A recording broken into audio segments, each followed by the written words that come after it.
Welcome to Default Assault, where we take on everything by default. I'm your host, Demosthenes of HilarityByDefault.com, and with me today is Kyle Nash, the student of the game. How you doing tonight, Kyle? What's up, man? Hey, you may have noticed I'm going hockey jersey tonight to make my own personal statement about how the most exciting thing in sports right now is, in fact, the NHL playoffs. I said it!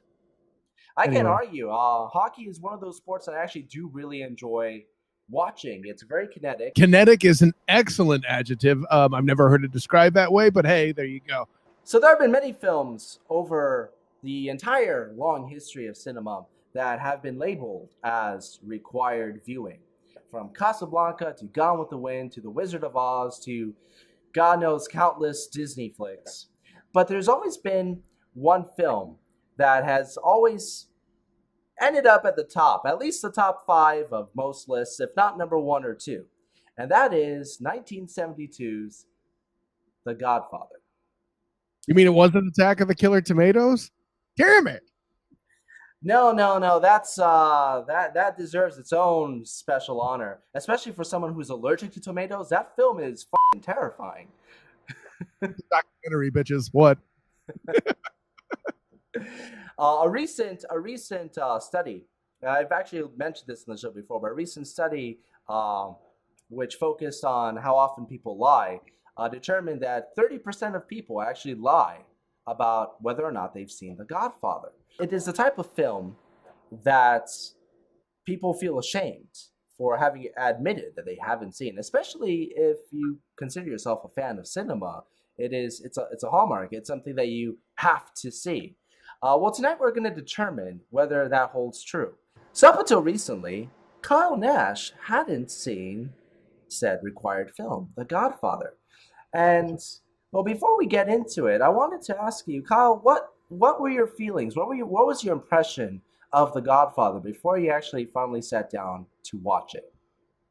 Well, so when it comes to that movie, a lot of anything that's hyped superiorly that I haven't been part of the wave, so to speak, I'm always skeptical of.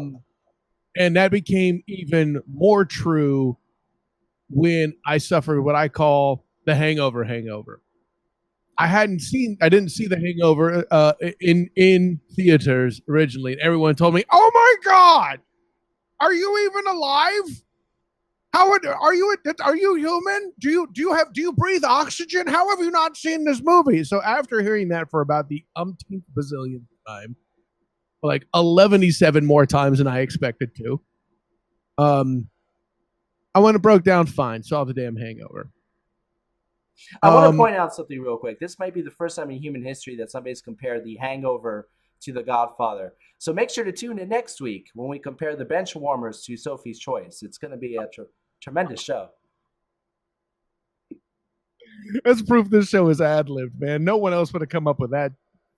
Oh, I got nothing. Anyways, but the anomaly in question is I saw The Hangover, and it was a thoroughly mediocre movie.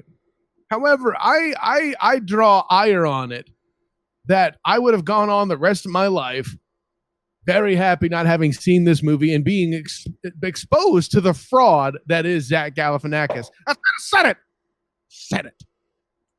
So, if you're waiting for me to deny it, you're going to be waiting a long time. But yeah, no. So I had an element of that, but I was always curious. I mean, this is something that appears on several lists. Critics are all about it. This is even more universal than, some bunch of people telling me I have to see it who I know are already in the lower brow comedies, that some of that just doesn't play for me. The Hangover was one. I'm sorry. A little Asian dude jumping out of a trunk naked, hitting people with a tire iron didn't do it for me. My bad, I guess. Sorry, not. I'd be afraid to meet the person where that really does something for them. I'm like, I've been waiting to see that in cinema. Bruh, anybody who saw The Hangover, trying to tell you, or enjoy The Hangover. Was it a fear? Was it a fear that, especially when something is hyped up this much, was it a fear that it's definitely going to be overrated? There's really not going to be much there. And then having to go on afterwards, explaining to people to the exact extent and the exact reasons why it's true and have to come up with that explanation. It's trying to get people to understand that Tom Brady only has the best quarterback career as a quarterback. He is not the best quarterback of all time. I said that too. So I mean, But what is that? Is that a fear? I mean, think about it. I mean, what is really worse? Admitting that you haven't seen The Godfather, or admitting that you've seen it and that you think it's mediocre? I mean, not having seen it would be better mhm. because it's the ignorance of bliss. It always has the potential to be sliced bread instead of stale bread. And yeah, or moldy bread, depending on how bad it goes. But yeah, no, but I was also kind of excited at the same time. I'm aware of the timelessness of what's going on there. I'm aware of all the uh, unique. Well, I shouldn't say unique. Well, yeah, unique performances. I'll say certainly some of the good actors that are in it, and how often I've been told how often it's drawn from by other materials in tribute or in parody. I mean, Christ, there's even references in it in Robin Hood Men in Tights. You know, what the hell, son? You know, it's such a widely spread phenomenon. I did have an element of excitement. It's kind of like the what I likened it to for this assignment was, you know, how you're assigned readings in school, but then they pick out that one book that you're like, okay, what the hell? If I'm going to do it for a grade, I might as well read the damn thing, you know. Um, so yeah, that was basically what it boiled to down to. I was more excited than that. I know I make it sound academic and boring. Oh, it was like school, but I was reasonably excited to see it at the same time, and was just more genuinely worried about, you know, not liking it and having to try to come up with a reason for it, and you know, all that You see, first world problems. very much so. I saw the Godfather when I was very young, possibly like Alien. Probably too young to really comprehend it. My parents pretty much made they made me watch it, and um, I had already I was already familiar with the the stigma of The Godfather. I was already familiar with the fact that it was one of the great American films, but I was never, and to this day, I'm actually not a big fan of the particular mafia slash gangster genre. Um, but it's funny, since that first viewing when I was about, I don't know, 10, 11, it couldn't be more than 12. Um, I've probably actually only seen the film maybe another couple of times. Um, but there are, having watched it again for preparation for this episode, it really felt like I had seen it many, many more times. There are some scenes in that film which have been etched into my memory because of how well they're done. Um, particularly particularly suspenseful, almost to a Hitchcockian level. But even more so because in this film we see the realism and the danger of violence to a very gratuitous display, and to establish that and then set up suspense scenes that could possibly lead up to something that gruesome gave the film an extra layer of dread throughout. Nobody was safe in this film, unless you know who lived on to be in The Godfather Part 2 and 3. So there are many scenes. The hospital scene is one of the ones that's I still remember to this day. I think it's a very well executed scene. The scene in the diner, well, the Italian restaurant, um, Yes. and many more so. Well, before we move on, I should point out there will be spoilers. All right, class. Spoilers, bitches. Spoilers. Look, the damn movie's over 40 years old. Okay, well, 45 this year. if you haven't seen it, I took the time to get around to it. Get around to it. All right. When you watch it from the very first hit, from the very first notes of the iconic music, you're gonna sit and watch the whole thing. It's very difficult to. It's not the kind of movie that you watch in small doses. At least You're for gonna me. watch the whole thing, but you'll be locked in for a while until it hits some sort of a relative lull. Very true. So with that being said, Kyle, now that you've seen The Godfather, what do you actually think? I have 3 words to summarize my feeling. I get it. All right. I totally get why everybody thinks this thing is in sliced bread status. And it is truly a fantastic film. I'm going to take nothing from it. There are certain things that made me react a certain way, and we'll get into some of that as we go throughout. That really kind of cemented the fact that I hadn't even seen it, and I'm at the age I'm at, and this movie's as old as it is now, right? The movie's the age that it is. What is it, like 40 something years old, Oh, right? this year is the 45th anniversary. They recently actually had a cast reunion of at least the members Wow. are still alive. Right. So I mean, wow. Okay, there's that. Uh, but to be able to pull away from what I have, not having seen it as in my mid to upper 30s, and it being around as long as it has, says exactly how much of a masterpiece it is, lacking a better word.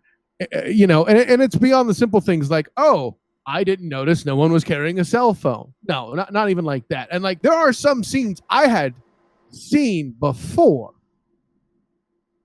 but not without having seen it, right? They've been parodied. Well, Clips of there are some iconic scenes. I mean, the horse's head. I mean, Brando's entire persona. I'll make him an offer he can't refuse. You know, honestly, that's taken completely out of context. It means something a lot more different than rather than I'm going to be so generous, he's going to take it all and like it. He's like, oh no, I'm not walking out of there. And even if somebody has to suffer, it's going to happen. You oh know, yeah, it makes him. It's really um, when we were prepping for the show, I decided, I'll take a look at Rotten Tomatoes, and I was kind of shocked that I had a 99% rating. I'm like, okay, there's some guy out there that didn't like The Godfather, and it was actually a review from the 70s, and one of his specific knocks was Brando's performance, oh, which come on. the first like 3 paragraphs were all about knocking Brando's performance and how much greater he was in other films such as Tea House on the August Moon, which is a film I actually really like, where he actually he plays a Chinese or Japanese, yeah, a Japanese character and so forth. Like, okay, yeah, no, I mean, think about it this way. I mean, this is one of the reasons I actually really like The Godfather, especially given my personal dislike for the mafia genre, as I've already stated, is at the forefront. It is a film about family. The entire beginning of the film sets the stage so well. You're not only getting introduced to these characters, but you're getting to know them as human beings. You're getting to know, especially with Michael, his hesitation to being connected with the family. They have a lot of doses of Italian culture. They really humanizes the character beyond the up until that time the gangster stereotype. You dirty rat. That kind of stereotype that's been built up, and this film decided to take in a different direction. And by humanizing these characters, it really made the consequences much more devastating. I really like that slow burn approach. And it's really what I think for me. It's a film of performances, and there's hardly a performance that feels wrong or fake. I mean, and that comes down to its tremendous cast. I mean, by God. What I don't understand, Demos, is how anybody has a problem with Marlon Brando's performance as Vito Corleone. I don't understand how you can stand there or sit there and write. And I don't care that it was 45 years ago, but the fact that you could say anything negative about that performance really strikes my heart in an awful way. I can't, I can't, I have to refuse any credibility to anybody who has anything bad to say about that performance. You know, that was great, by the way. How long did you practice that in front of a mirror? Honestly, and having even without having ever really seen the movie, from watching so many people attempt to imitate it and, well, I guess miss, I kind of came up with my own version of it, of what they're trying to do in my mind, and it just happened to lock up. It's the wackiest thing. Like, one of the things I walked away from with that movie is going, "Damn, I nailed that voice." You know, cocky as that is, not that you've heard me be cocky anywhere before. Yeah, that's what it is. So, Well, I will yeah, say this. I mean, the idea of the soft spoken man of power is, I don't think has ever been as effectively played out as it had than it was in The Godfather. I mean, this is a guy who sits back. He can cradle a cat, which, by the way, was a stray that Marlon Brando just happened to pick up for that scene. But he can sit back, cradle a cat, and he speak, just above a whisper, and still be the most powerful goddamn man in the room. You hang on to every word that he says, and not just because you're trying to understand him. right. And this character is more talking about feelings and doing. You never hear him actually evoke a violent act even remotely direct, in my opinion. Sure, when he's talking to his own people, he might get into detail, but just the rules that he had in place too, that are alluded to throughout the film. Never talking business in front of the family, only talk business in this way. Him setting aside, while still devoted enough, by the way, to set aside time on the day of his daughter's wedding. That whole thing, it just makes for a unique character. And you mentioned the wedding scene, which literally opens the film, is a half hour long in and of itself, and just does such a great job of exposition. And I think the best part of the exposition done there is in the very open. They're about to take the picture. Vito Corleone says, "Where's Michael?" And he can't take the picture without Michael. And that moment right there within the first few minutes of the film says so much. Oh yeah, I mean, it really sets up Michael as something as something with potential. I mean, he sees it there. You'd wonder. I don't know if he would have taken the picture without any of his other kids, but you wonder if he would have been as strong or as quick to protest. Oh no, I'll tell you, hell no, he wouldn't. There's no damn way he would have cared. If Sonny wasn't there, wouldn't have cared. If Fredo wasn't there, you bleeping kidding me? All right. I mean, forget it. Sonny possibly, Fredo. But there is a contrast. I mean, you said it yourself, and you brought up a very good point about the fact that he's not very quick to anger. You never see him raise his voice. Although I would have loved to hear him shout with that whispery voice. I mean, it would have disappointed. It would be like meeting your hero. You would walk away disappointed. Exactly. But that is an interesting contrast to Michael, the one who starts off so soft-spoken. Now, Al Pacino has almost become a parody of himself for how hot-headed and rambunctious he is, and hoo-ah, the loud-voiced guy. And you don't actually see him Pacino it out until the very, very end of the picture when he yells at Kay. It's the first moment where you have truly realized that he has crossed that line and he's not coming back.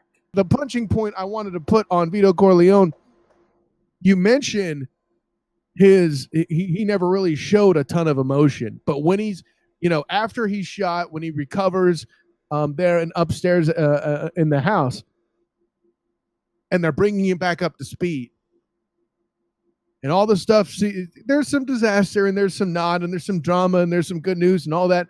Then they get to the part where they tell Vito that Michael was the one that shot the crooked police chief and the rival gangster whose name currently escapes me, unfortunately. It's something Italian. Anyways, the silence and the hand wave of dismissal I put that all together. Think about it. I put it all together from two things: opening of the movie where with where's Michael in the photo, and then he wouldn't take the photo, and then that hand wave off. But that was the single biggest disappointment he ever experienced in his entire life. But then Michael was the one thing he did right. It was the one for a man who's done so much in his life to get to the position that he is. He in many ways Michael was his redemption, and in a sick way, it's a really sick twist of fate that Michael ended up being the quiet nice kid ended up being the most ruthless calculating prick of them all. and then he's dialed in to be consigliere to support him nonetheless in his final days. Um, I think, funny enough, like the film, which for a film that takes on a time span that goes decades, um, it handles that time passage very, very well, better than many films. I love the fact that the film is bookended by the wedding. At least it starts off with the wedding of Vito's daughter to the asshole, and the film ends with Michael killing said asshole. I honestly like if I can find one flaw in the film, and mind you, this is me searching for one in a film that I do consider to be a very great film. Um, I think that the one area where I feel like the pacing was slightly off was upon Michael's return from Yes. Sicily. Right. Um, and up until the end where everything gets wrapped up with the final takedown of the other families. Although it does have does that particular section, that half-hour section does have one of my favorite moments of the film, and that's the true the true father and son sit down between Michael and Vito. Mm-hmm. But it's the one area in the film where time jumps a little too quickly and the pacing is just a little off. It could have been a little bit tighter, but that is actually truly my biggest nitpick in the film. Well, somebody said to him, "Look, this mofo is already 3 hours long. Y'all cats got to cut this shit somewhere." But that's the thing about it. There's some things that like you could really nitpick it. Like we're talking down to the editing and production level, and be able to steal seconds that add up to minutes. That might up to add to maybe tens of minutes to eventually scrounge this bitch down to 2:45.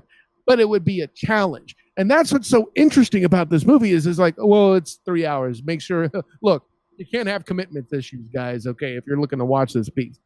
But that's the thing. I couldn't think really of anything that would be good to remove from the film. Why? Because those things that do extend a little bit longer, when I replay them in my head, the suspense goes away. This movie is something that's one moment drawn on, but then goes to the next conclusions and moves very well, very efficiently, despite 3 hours efficiently. I said it, and the situation lasts that there's a rise and fall, and it feels like it's constantly moving. There is nothing really good to air quotes take out. Your pacing issue is probably because they were forced to, and the consequences in question took place. It doesn't feel like a 3 hour movie. It's one of those films that I sit down. I mean, God, I've watched 90-minute movies that feel longer than this. The Hangover is probably one of them. Got him. I'm with you. I think that the film is overrated. Hey, if you like it, great. More power to you. Check you problem. It's it's not my kind of film, or really my kind of comedy. Although there are a couple of funny moments in it. I don't think it's the worst movie ever made. Hangover 2 and 3 have a contention for that. A couple of things I want to walk through. Like there's the horse head scene. There's the shooting in the restaurant.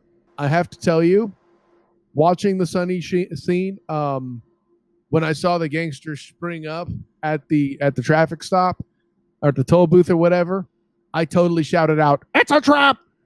I was talking to my wife later. I said, "Hey, did you hear me scream out, it's a trap?" It was like, "Yeah, that was when Sonny got shot, right?"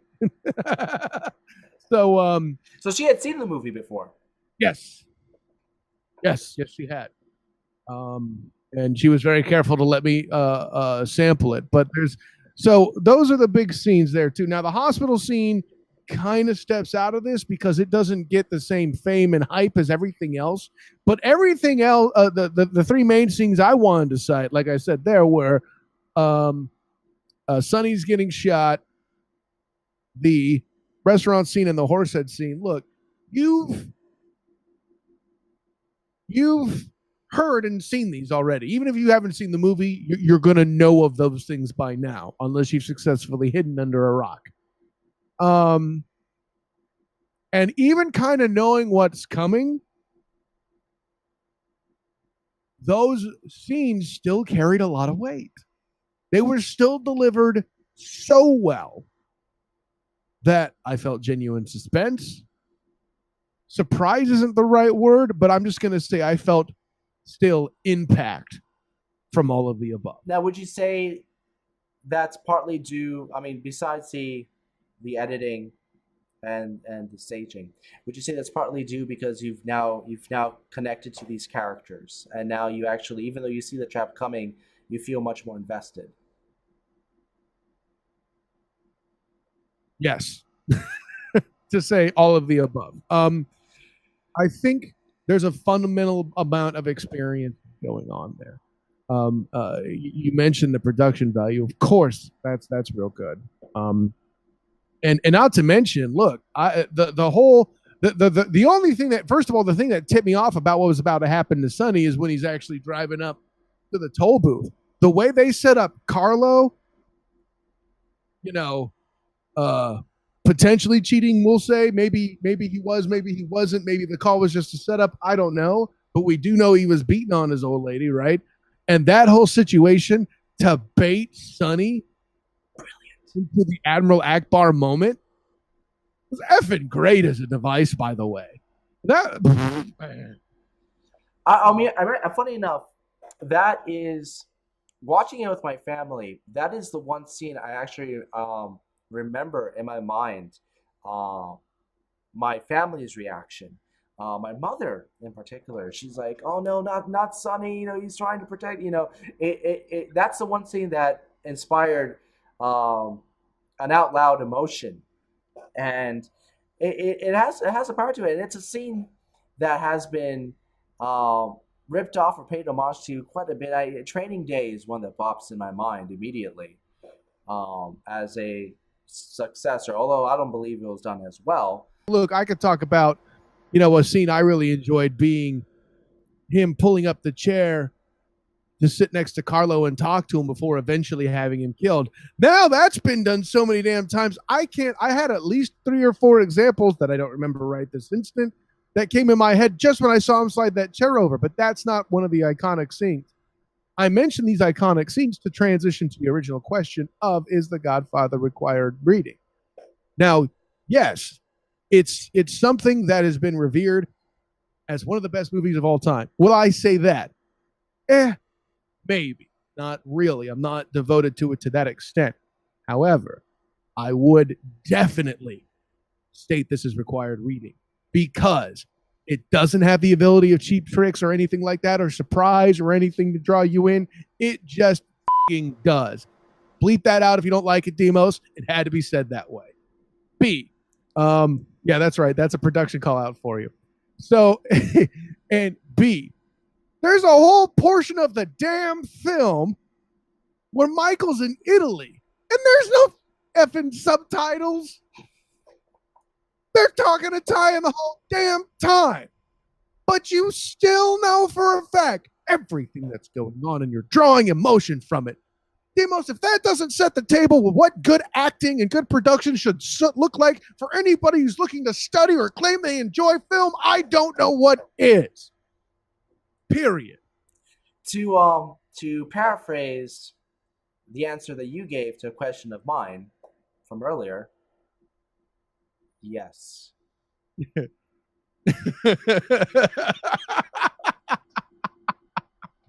Fair enough. Um, I can't disagree. You pretty much nailed a lot of what I was going to say. I mean, A, um, You should see it so you don't have to lie about it. B, if you consider yourself, I mean, think about the influence that this film has had. Um, I mean, it was so influential that at the time, uh, Well, true, Jim, let me cut you off real quick, yeah, and then I'll let you back on. I got to say this: we're saying it in the past tense as if it stopped influencing people. It's still happening. Go on. I'm getting to that. I'm actually going to bring up a very, very recent Do it. um, homage. But if you think about it, I mean, at the time, real American gangsters saw this film, and it's a film that actually spoke to them because there are many interviews um, where some of the more prolific gangsters at the time said that they nailed it. This is exactly the way it is. But even more so, immediately afterwards, they started uh, copying the mannerisms that Brando had in the film.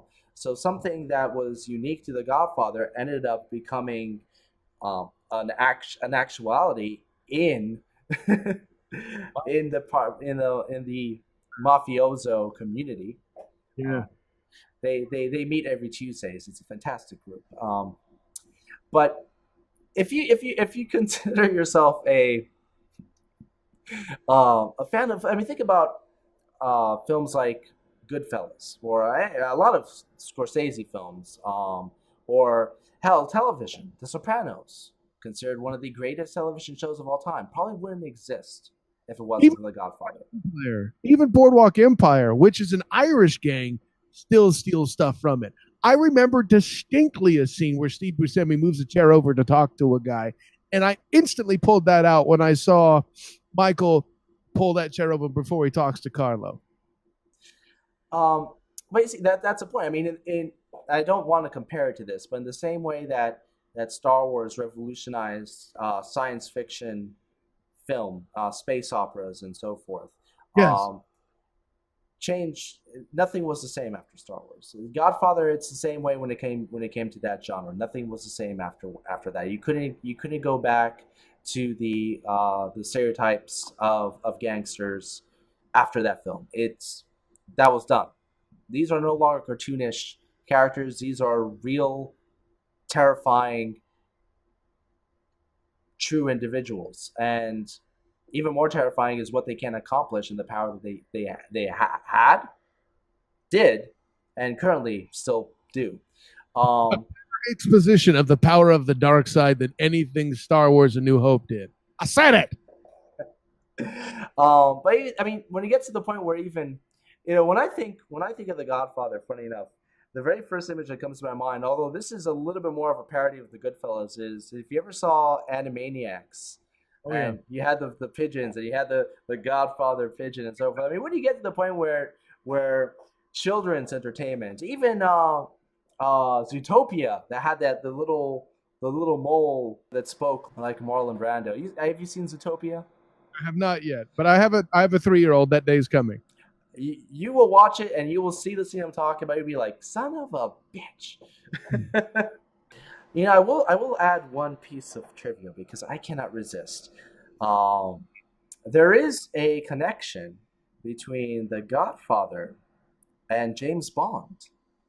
A very, a, Here we go.